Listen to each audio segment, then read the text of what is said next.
How's it going? Ryan here at etrailer.com. Today we're going to be taking a look at our best trailer wiring options for our 2018 Dodge Grand Caravan. We're going to have three different wiring options. Right here we're going to have the Tekonsha. Here in the center we're going to have the Curt. And on this side we're going to have the Hopkins. The first major difference that I noticed is in regards to the power output. Our Tekonsha is going to put out a maximum amperage for our tail lights of 7.5 amps per circuit. It's also going to put out a maximum amperage for our stop and turn signals, 4.2 amps per circuit. Now the Curt and the Hopkins are going to have the same power output. For the tail lights, it's going to be 6 amps per circuit, and for the stop and turn signals, it's going to be 3 amps per circuit. So if your trailer has a lot of lights on it, especially if they're those traditional style incandescent bulbs that take a little more power to turn on, the Tekonsha is probably going to be a little bit better of a choice since it has that higher power output. And on our Grand Caravan here today, we have the Tekonsha wiring installed. Now this is pretty much what all three of them are going to look like. However, if you do wish to mount them more permanently in an area over here or something like that, they all three can be mounted with some brackets available here at etrailer.com. The next big difference I noticed is in regards to the quality of construction, or how well made and put together all of our wiring is. So let's go ahead and start with the Tekonsha first.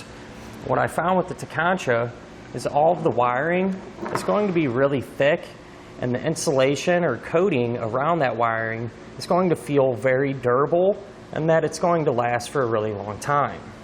And also the power wire is going to be really long as well as very thick and durable. And that's a good thing since this will be exposed to the elements. And even down to the little details, such as the dust cap, which is really thick. It's going to protect the terminals really well as some of the small things that are included, such as our butt connectors. The ones that are included are heat shrink, which is going to help protect our wiring from any corrosion. Now the Curt's wiring is going to be just as thick, however the insulation or coating that goes around that wiring just doesn't feel as durable as the Tekonsha's.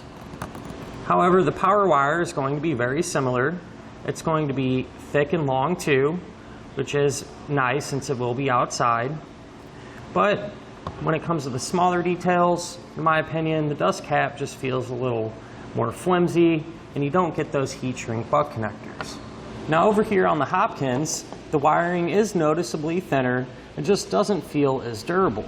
And the power wire that is included is going to be pretty long. However, it is a lot thinner compared to the Curt and Tekonsha. And right off the bat, you can tell a big difference. Now with the Hopkins, all of the butt connectors are pre-installed, so I'll save you a little bit of time there. And the dust cap that's included is pretty thick and in my opinion would do a pretty good job of protecting the terminals. And a nice touch that I do like is that they actually give you some dielectric grease. That way you can put them on the terminals and protect them for time to come. Other than that, all three of the wiring kits are going to protect our vehicle's factory wiring if a short or anything like that were to occur on the trailer side, because they all have these module boxes. And at the end of the day, they're all going to provide us with the necessary lighting functions to remain not only safe, but legal. So in summary, when it comes to power output, the Tekonsha is going to have the highest rating. So this one's going to have an advantage, especially if you're towing a trailer with a lot of lights on it. And when it comes to quality of construction, in my opinion, I think it's going to be a really close toss-up between the Tekonsha and the Curt. However, at the end of the day, it's going to be your personal preference. And that'll finish up our look of our best trailer wiring options for our Dodge Grand Caravan. I hope this information helps you when deciding which wiring to use for your van.